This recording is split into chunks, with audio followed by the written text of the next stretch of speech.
In wild mountains and frozen valleys, sudden roars shatter calm nights as immense predators strike with terrifying force. Camps collapse, rivers churn, and lives are torn apart in moments of raw violence. From a deadly ambush in Russia's Amur taiga to a tense standoff in Peru's cloud forest, each account grows darker. In this video, we'll dive into 6 chilling tales of bear attacks on humans, from predatory ambushes to desperate defenses that survivors will never forget.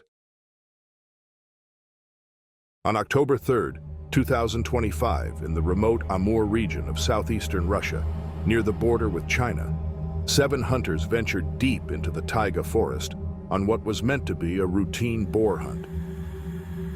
The Amur region, known for its dense coniferous woods and harsh winters, had long been home to some of the largest brown bears on Earth. Among the hunting party was 13-year-old Dmitry Volkov, the son of lead hunter Pavel Volkov. This was Dmitry's first real hunt, and his father had promised him it would be a day he would never forget.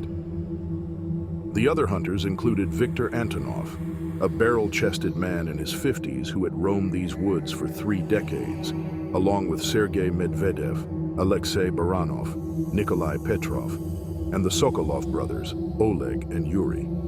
Earlier that morning, they had successfully brought down a large wild boar and were dragging the carcass through the undergrowth. Their boots pressed into the damp earth as the cold October air bit at their faces. The group moved in a loose formation, with Pavel and Viktor at the front, gripping the ropes tied around the boar's legs. The smell of blood and torn flesh hung thick in the air, a scent that carried far through the forest.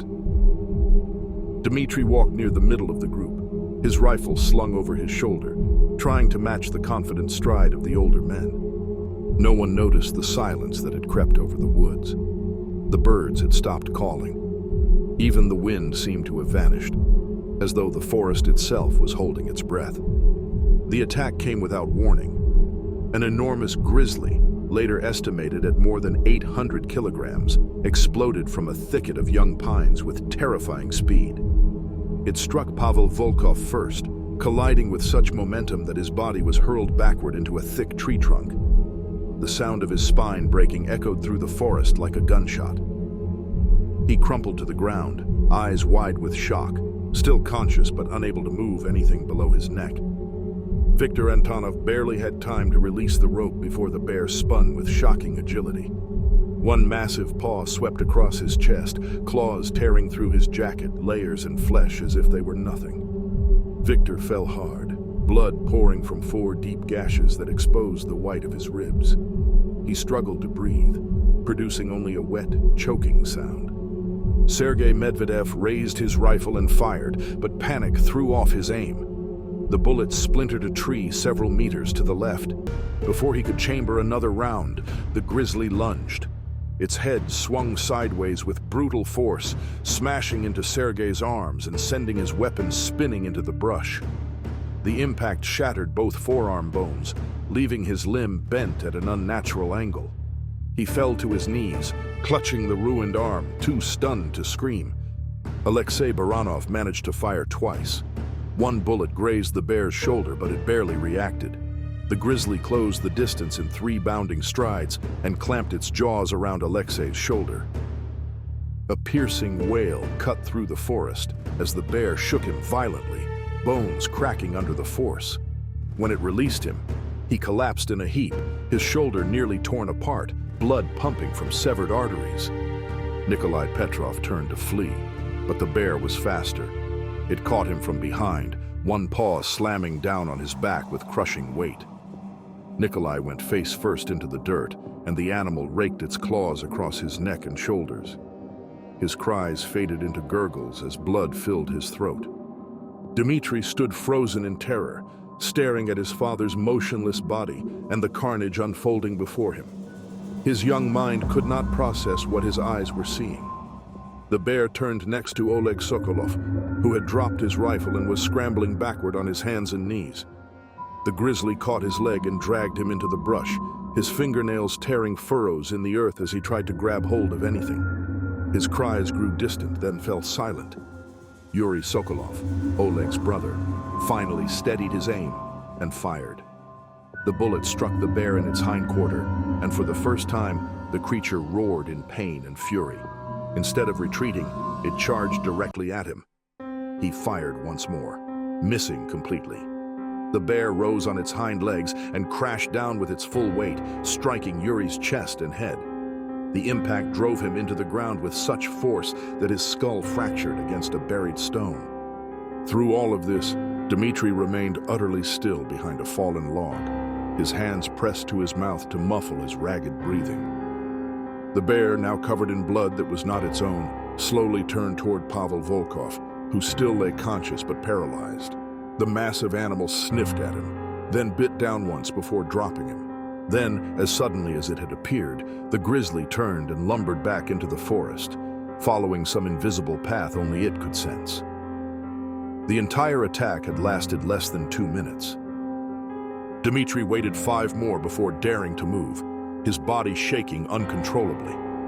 When he finally rose from behind the log, he stood amid a scene of devastation. 6 men lay dead or dying among the scattered gear and broken branches. His father's eyes were still open, but his chest no longer rose. Viktor Antonov made faint, rasping sounds, but the pool of blood beneath him left no hope. Dmitri ran. He ran until his lungs burned and his legs gave out, stumbling at last onto a logging road where a transport truck found him 3 hours later. He was covered in his father's blood, though physically unharmed. The boy could barely speak, repeating only that a bear had killed them all. Recovery teams found the bodies the next morning, along with the massive tracks of a grizzly heading deeper into the taiga. Local authorities warned residents about an unusually aggressive bear, but it was never found.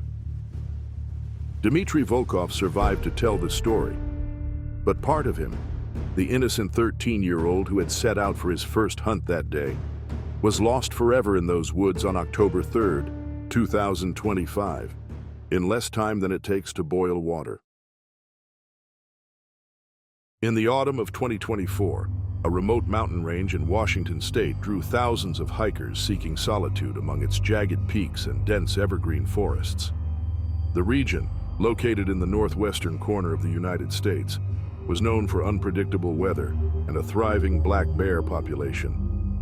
Eli Thornwell and Nora Ashford had been hiking partners for 3 years, tackling increasingly challenging trails throughout the Pacific Northwest. Both were in their early 30s, physically fit and disciplined about safety. They carried bear spray, made noise around blind corners, and stored food properly. But by their 3rd day on a long backcountry route through the mountains, familiarity had dulled their caution. The trail's rhythm felt safe, predictable, almost routine. The morning began without incident.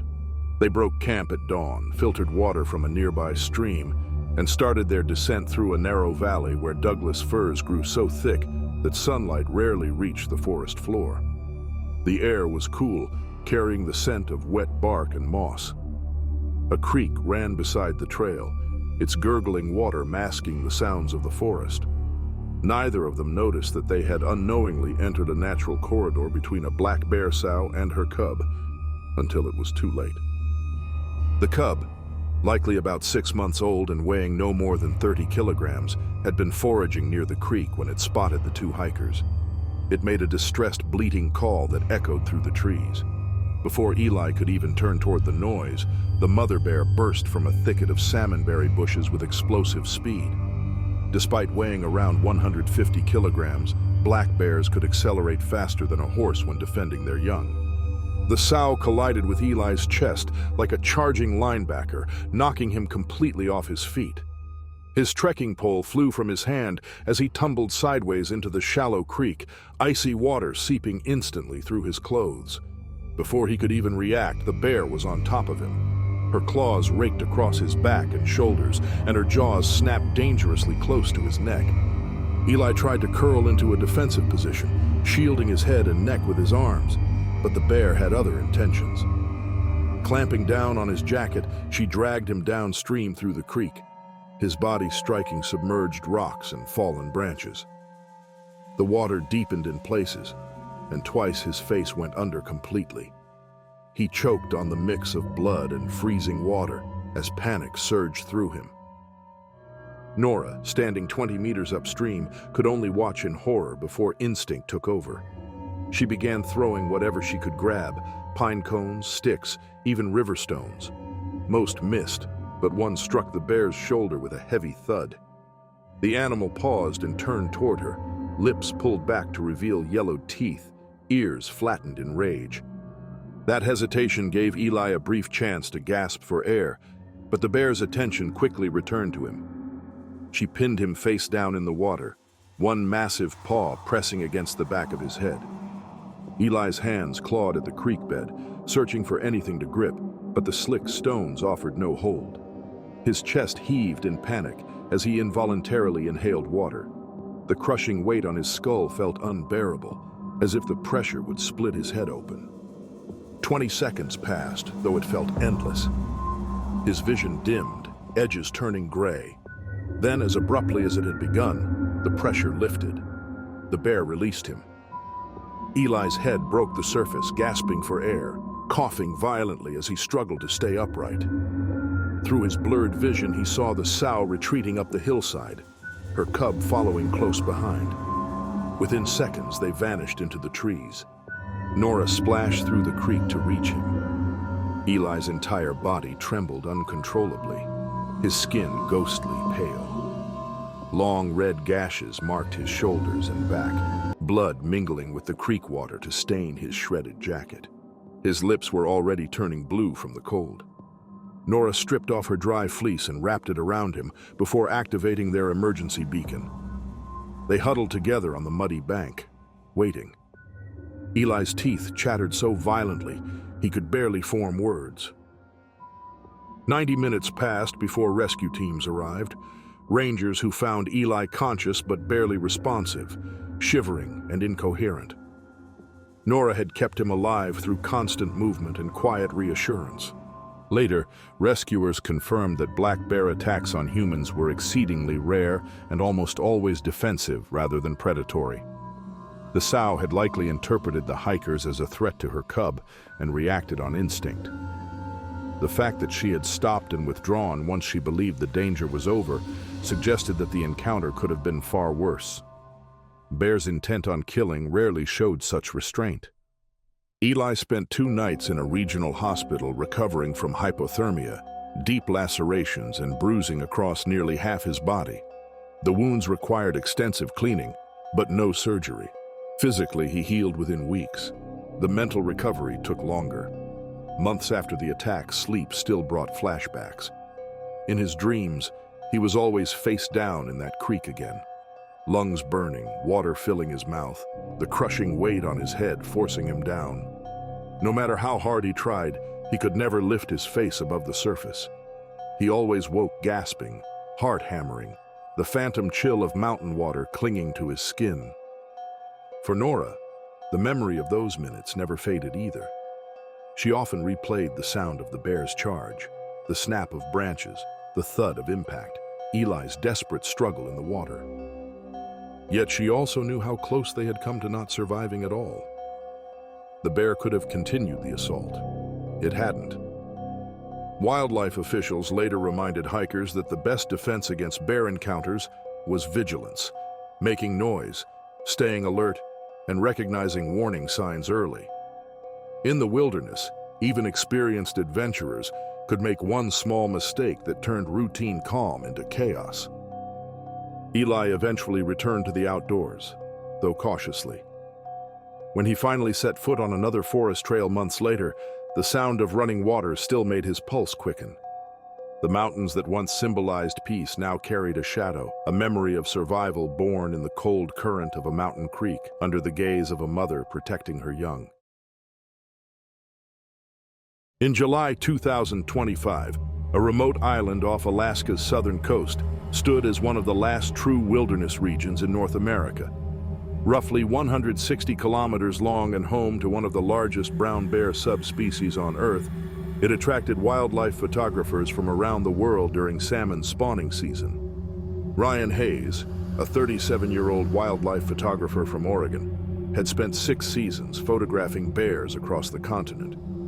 He prided himself on understanding their behavior, reading subtle shifts in posture, recognizing warning signs, and knowing when to retreat. His portfolio included striking images of grizzlies, black bears, and even polar bears, all captured at what he believed to be safe distances. The island represented the pinnacle of his craft, and he had saved for 2 years to fund the expedition. He set up early that morning along a riverbank cloaked in mist. Salmon leapt through the shallows in flashes of silver beneath the dim light, the rhythmic splashing echoing through the valley. The setting seemed perfect. A fallen log offered cover. The wind blew steadily from the river toward the trees, and though bear trails were nearby, none appeared recent. Downstream, a mother and 2 cubs fished peacefully, and Ryan had already captured several shots he knew would be among his best. Then the forest changed. Without sound or movement to announce its arrival, a massive male brown bear stepped from the tree line. One moment, Ryan was adjusting his camera settings, and the next, a creature easily weighing 700 kilograms stood 30 meters away, its dark eyes fixed directly on him. Even before it moved, Ryan recognized the posture, ears forward, shoulders hunched, head low. It wasn't curiosity, it was aggression. He slowly began to stand, raising his arms in an effort to appear larger. But the bear had already made its decision. It charged. The animal's power was staggering. In seconds, it crossed the distance, its paws tearing up clumps of moss and earth, driftwood cracking under its weight. Ryan had no time to reach for the bear spray at his belt, no time for thought or preparation. The impact came low and brutal. A paw swept across his thighs, claws slicing through fabric and flesh. Pain shot through his legs like fire as he was thrown backward onto the rocks that lined the bank. His shoulder struck first, followed by his head, and white sparks flashed behind his eyes. Before he could move, the bear lunged again. Its jaws snapped centimeters from his forearm as he jerked instinctively away. Hot, foul breath filled his nose, carrying the stench of decaying fish. Droplets of saliva fell onto his chest as the animal loomed above him, towering and unrelenting. He tried to roll aside, but his body had partially fallen into the shallow water, and the jagged stones pinned him down. The bear reared onto its hind legs, momentarily blocking the morning sun, and came down with its full weight. Ryan managed to twist just enough to avoid a direct hit to his chest, but one paw still caught his ribs. The crack of bone echoed faintly beneath the roar of rushing water. His breath came short and sharp, each inhalation a spike of agony. The bear didn't leave.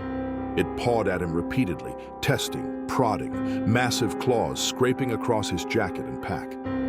Ryan forced himself to go completely limp, ignoring every instinct that screamed at him to move. He held his breath despite the stabbing pain in his ribs, pressing his face into the cold stones. The animal's nose traced wet paths along his back, sniffing and grunting. Then it bit down on his backpack and shook violently. The straps cut into his shoulders, nearly wrenching them from their sockets, but he remained motionless. He knew that playing dead was his only chance. Fighting back would only provoke more aggression. 10 minutes passed, though to Ryan it stretched into hours. The bear circled, occasionally lunging close, as if daring him to flinch. Each time he felt the vibrations of its weight through the ground. His bleeding thighs sent warmth through the icy water, and his ribs stabbed with each shallow breath. Twice, claws raked across his legs, adding new wounds to the ones already throbbing. Ryan's mind spun between panic and calculation. Remaining still required inhuman discipline. His muscles trembled with cold and adrenaline, every instinct screaming to crawl away or shout. But he stayed rigid, barely breathing, eyes clenched shut. At last he heard the bear splash through the shallows and move away.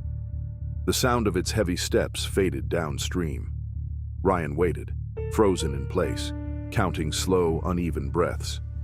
When silence finally returned, only the river murmuring beside him, he dared to lift his head. The bear was about 50 meters away, focused on fishing. Its massive body moved in and out of the water as it lunged at salmon, utterly unconcerned with the broken figure lying upriver. Ryan dragged himself onto the bank, trembling so violently he could barely move. Blood seeped from the deep gashes across his thigh, staining the rocks beneath him. His ribs screamed with every motion, and his shoulder was already swelling. His head throbbed where it had struck the stone, and nausea rolled through him. With shaking hands slick with blood, he fumbled for the emergency beacon attached to his pack. The signal light blinked weakly to life. Then, spent beyond endurance, he lay motionless beside the river, half in the water, half on the rocks, breathing in short, ragged bursts. Rescuers arrived 3 hours later. By then, shock had set in, and the frigid water had lowered his core temperature dangerously. His lips were blue, and his voice came in slurred fragments. The team stabilized him on site before airlifting him to a nearby city for treatment. Ryan survived with cracked ribs, 32 stitches across his thigh, a separated shoulder, and a concussion that caused headaches for months. Doctors told him he was extraordinarily lucky. An inch deeper on one of the claw marks could have severed an artery. His camera, still looped around his neck, had recorded the entire event in a shaking, chaotic video as it bounced against the rocks during the struggle. Ryan deleted the footage without ever watching it. The memory alone was more than enough. He never returned to the island again. In the spring of 2022, the Arctic archipelago north of mainland Norway remained one of the most remote research regions on Earth. The islands, dominated by glaciers and permanently frozen ground, hosted a small, rotating population of scientists studying climate change, marine biology, and Arctic ecosystems. Polar bears outnumbered humans in this frozen wilderness, and regulations required anyone venturing outside settlements to carry firearms for protection. Dr. Helena Sørensen, a 42-year-old marine biologist from Denmark, had arrived at the research station 3 weeks earlier to study Arctic cod populations and their adaptation to warming waters. She had worked in cold environments before, including 2 seasons in Antarctica, but this was her first extended stay in polar bear territory. Upon her arrival, the station commander had conducted mandatory bear safety training, emphasizing that polar bears were not like other bear species.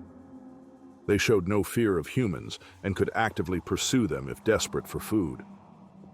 Helena soon settled into the rhythm of Arctic research, checking equipment, collecting samples through ice holes, and analyzing data in the small heated laboratory. Her tent stood 50 meters from the main building, positioned near the equipment shed. She preferred sleeping separately from the others, claiming the solitude helped her focus on her work. Some colleagues warned her that isolation increased risk, but Helena dismissed their concerns, trusting her flare gun and radio beside her sleeping bag. On the morning of April 19th, she woke before what would have been dawn, though the sun never truly set during that season. She needed to check temperature sensors along the coastline before the supply helicopter arrived later that day. Dressing in layers and pulling on insulated boots, she unzipped her tent at 4:47 a.m. according to her watch. The air outside stung her face, and her breath formed thick clouds in the freezing light. As she stepped out and turned toward the storage shed, her mind was already running through the day's checklist. That was when she saw it. A polar bear stood 15 meters away, between her and the main building. Its cream-colored fur almost glowed under the pale Arctic sunlight. The animal was enormous, easily 600 kilograms, with a head that looked almost too large for its body. Its black eyes fixed on her, unblinking, tracking her every slight movement. Helena froze. Her training screamed that running would trigger a chase. The bear rose slowly onto its hind legs, towering nearly 3 meters tall. From that vantage, it could assess threats, and Helena knew she posed none. She was smaller, slower, and clearly vulnerable. The bear dropped back to all fours and charged. It covered the distance in seconds, a blur of muscle and fur moving with terrifying purpose. Helena tried to retreat toward her tent, her hand reaching instinctively for the flare gun she had left inside. She managed only 2 steps before the bear struck. The impact drove every bit of air from her lungs. She flew backward and slammed onto the frozen ground as the bear landed on top of her. Its weight was beyond comprehension, like a small vehicle pressing down on her chest. She could not draw breath. Her ribs bent under the pressure, and she felt a sharp crack along her left side. The bear's face loomed centimeters from hers. She could see the texture of its nose, the moisture collecting in its fur, and the vapor of its breath in the cold air. It sniffed along her head, leaving wet marks on her hat. Then it bit into her parka just above the shoulder and began pulling. The thick fabric tore apart with harsh ripping sounds as insulation spilled out around her. Helena tried to cry out, but no air entered her lungs. The bear's weight had completely immobilized her chest. Black spots crept into her vision as oxygen deprivation set in. The bear continued tearing at her parka, claws occasionally scraping against the underlying layers. Inside the main building, one of the researchers, Klaus, entered the kitchen and happened to glance out the window toward the tent area. He froze, realizing what he was seeing, the massive white form and Helena's red parka pinned beneath it. He bolted for the emergency kit, grabbing flares and running outside to alert the others. Klaus fired a flare straight into the air. The projectile screamed upward and burst into a red flame overhead, casting eerie light across the snow. The bear didn't flinch. It remained focused on Helena, biting at her equipment belt and the radio clipped to her waist. Another researcher, Maria, emerged carrying the station's rifle and fired a warning shot into the air. The sharp crack echoed through the icy stillness, but the bear still did not retreat. It pawed at Helena's side, investigating rather than attacking outright. Klaus fired another flare, this one landing a few meters from the bear and spewing red smoke across the ice. Finally, Maria fired a second shot, this time striking the ground near the bear's hind paw. The combined sound, smoke, and vibration broke the animal's concentration. It lifted its head, glancing toward the humans as if judging whether they were worth confronting. After several unbearable seconds, though it was less than a minute, the bear stepped off Helena and began loping toward the sea ice. It moved with astonishing grace, glancing back occasionally but showing no fear, only detached curiosity. Helena gasped for air, lungs burning as they expanded again.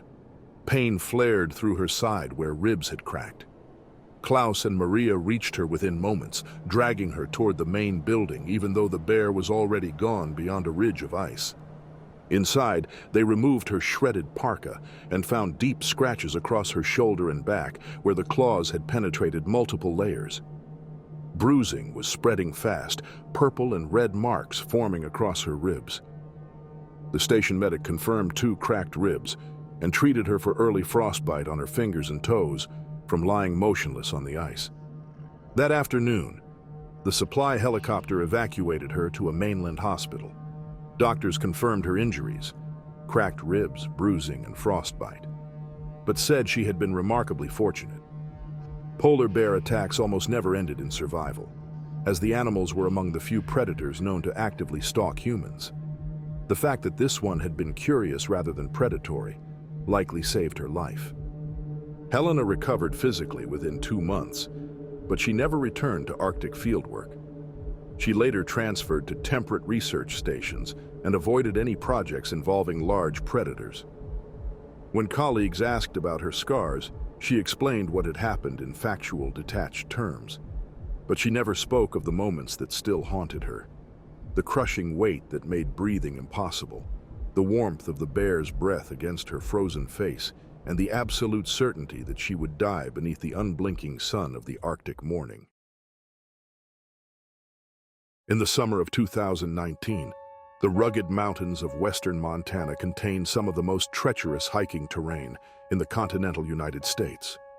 The region, defined by steep granite cliffs, narrow trails etched into mountainsides, and unpredictable weather, attracted experienced climbers seeking challenges beyond typical park routes.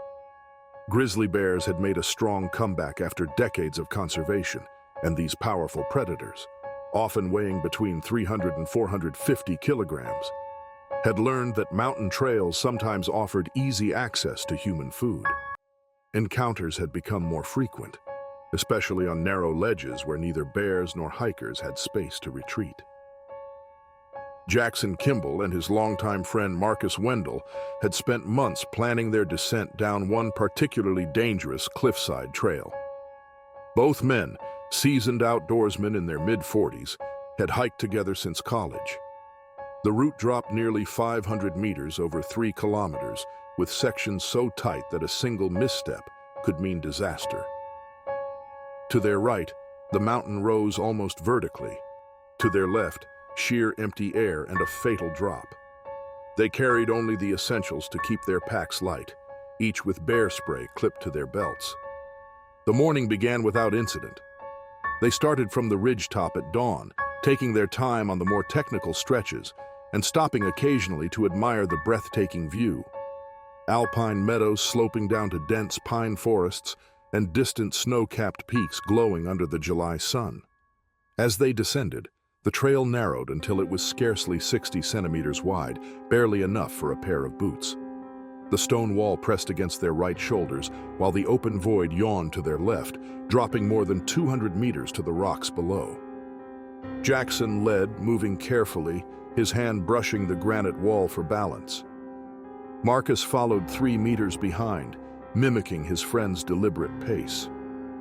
The only sounds were the scrape of their boots and their slow, rhythmic breathing in the thin mountain air. Then the grizzly appeared. It rose suddenly on the trail above them, less than 10 meters away, emerging from a shallow depression where it had likely been resting. The bear stood upright, massive and alert, and began huffing and growling. Its head swung side to side, teeth clacking together in an unmistakable threat display, one every experienced hiker feared. Jackson froze instantly, heart hammering. Marcus stopped as well. Their position was catastrophically bad.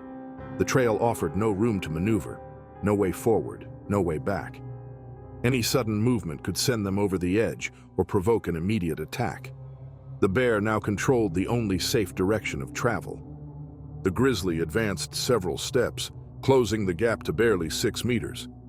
Jackson pressed himself against the rock wall, muscles tense, trying to appear smaller and non-threatening.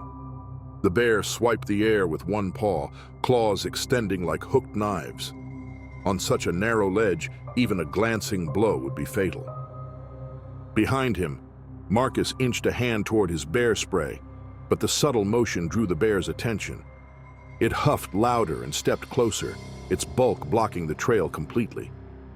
Jackson could smell it now, the heavy stench of wet fur and decay mixed with the cold mountain air. The bear's eyes fixed on them, calculating, deciding. Minutes passed in suffocating silence. The two men stood trapped between the cliff and the predator, unable to retreat. Jackson's legs began to tremble under the strain of holding perfectly still. Sweat beaded on his forehead despite the chill, trickling into his eyes. Every muscle ached from tension. The bear shifted its weight, circling slightly in the confined space as if testing footing. Its massive shoulder brushed the rock wall, sending loose stones tumbling down the cliff. It huffed again, lips curling back to reveal yellowed teeth built for crushing bone. Jackson realized they could not wait any longer. The bear might strike at any second. Moving with painstaking slowness, he began to unclip his backpack straps. Inside were their food, first aid supplies, and most of their water. But survival now depended on distraction, not equipment. The movement took long, tense seconds. Finally, the pack came free. Jackson held it in front of him, arms shaking, then hurled it toward the bear while shouting as loud as his breath allowed. The pack landed on the trail between them, bounced once, and slid over the edge into the abyss below. The sudden motion startled the grizzly. It reared up on its hind legs, towering above them in a display of raw dominance. For one heart-stopping instant, Jackson thought it would charge. Then, without warning, the bear dropped back to all fours. It huffed again, stepped backward, and turned upslope.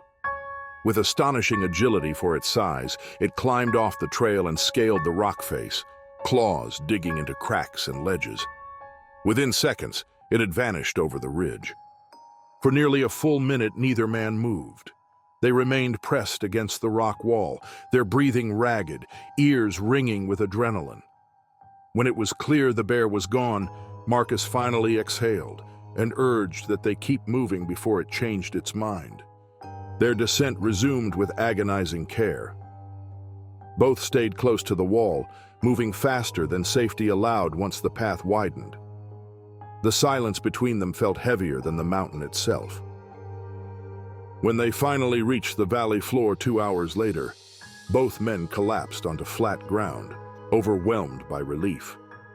Jackson's palms were scraped raw from gripping the rock wall, and their clothes were soaked with sweat.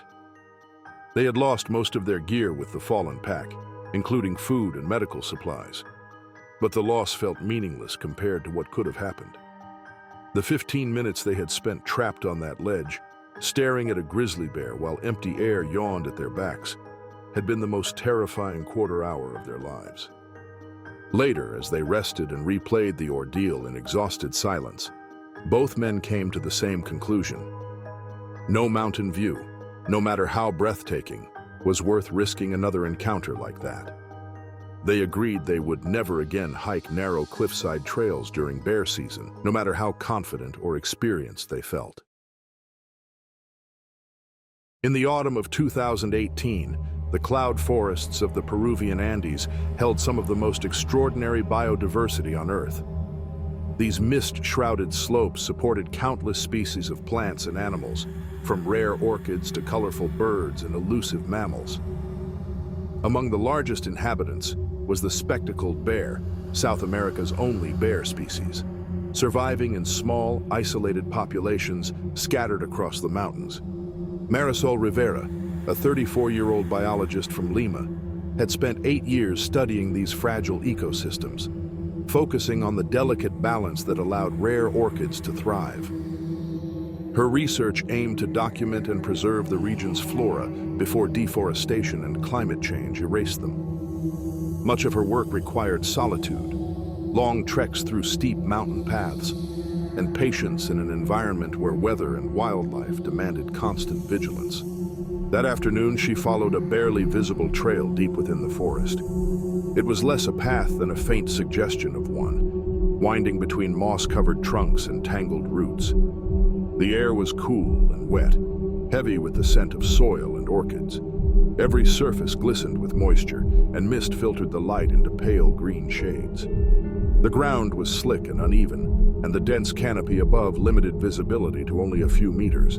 Marisol had just finished photographing a cluster of rare orchids when another group of flowers caught her eye a short distance ahead.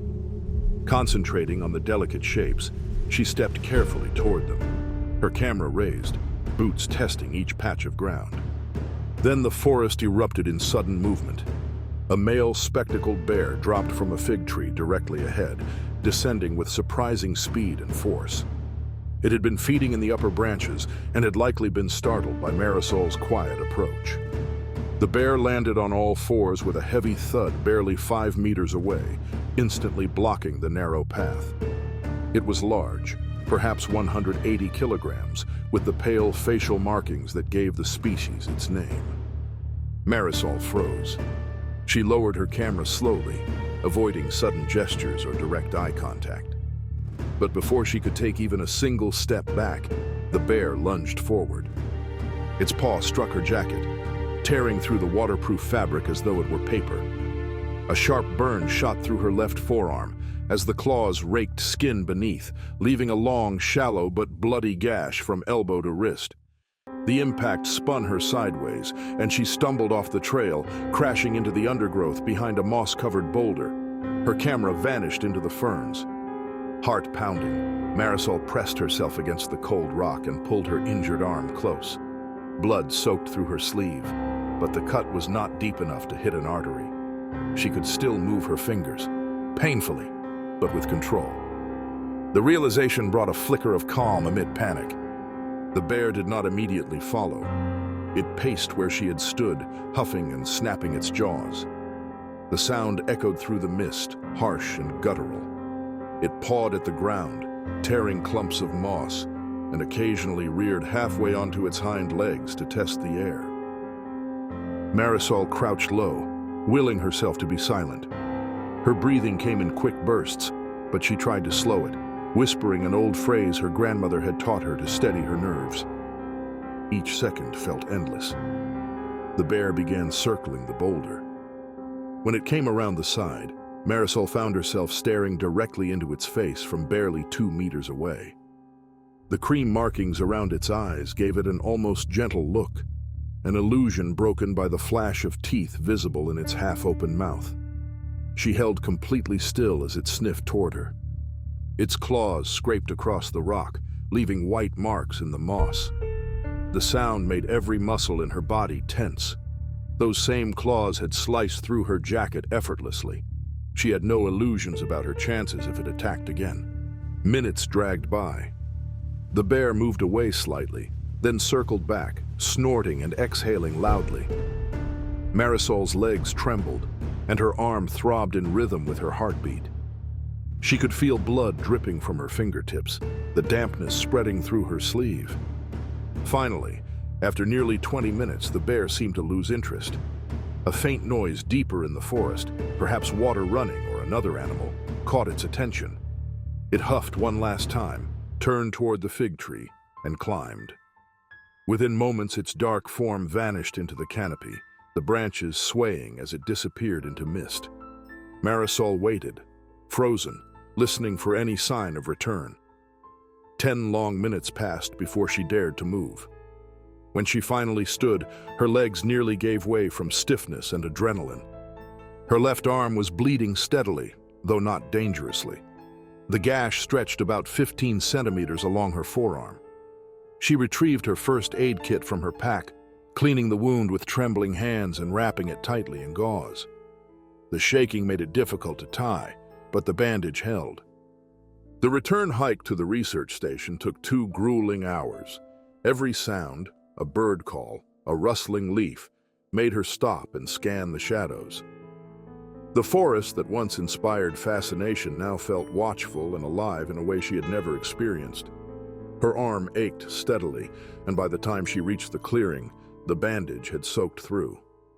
The station medic cleaned and closed the wound properly, applied butterfly stitches, and gave her antibiotics. The gash would scar, but she had survived something far worse than she first realized. The bear's restraint, whether caution or indifference, had spared her life. 6 weeks later, Marisol returned to the field.